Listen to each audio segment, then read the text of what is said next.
So একটা নতুন ভিডিওর জন্য স্ক্রিপ্ট খুঁজতেছিলাম এন্ড দ্যাট টাইম শাহরুখ খানের একটা কথা মনে পড়লো যে कहते हैं अगर किसी चीज को दिल से चाहो तो पूरी कायनात उसे तुमसे मिलाने की कोशिश में लग जाती है। সো এইটা যখন দেখতেছিলাম তারপরে ইলন মাস্ক যে ট্রিলিনিয়ার হয়েছে এইটারও একটা নিউজ কিন্তু আমার সামনে আসলো।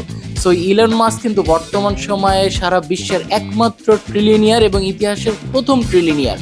অ্যান্ড আরেক দিকে যদি আপনি দেখেন চায়না রেগুলারলি তাদের প্রযুক্তি ডেভেলপ করতেছে।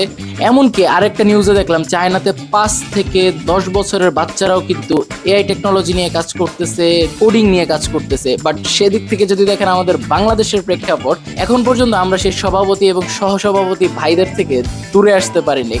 আমার বড় ভাই যেদিকে যাবে আমিও সেদিকে যাব, রাজনীতি করব বা যাই হোক। সো দেখেন বাংলাদেশের যারা ইয়াং জেনারেশন আছে তাদের স্বপ্নটা কি বা বাইরের দেশের স্বপ্নটা কি? একদিকে একজন লোক ট্রিলিনিয়ার হচ্ছে, অন্যদিকে একটা দেশ টোটালি এআই নির্ভর কিংবা প্রযুক্তিতে সারা বিশ্বে নাম্বার 1 হয়ে যাচ্ছে। অ্যান্ড আমরা এখনো সেই সভাপতি এবং সহসভাপতিতেই পড়ে আছি।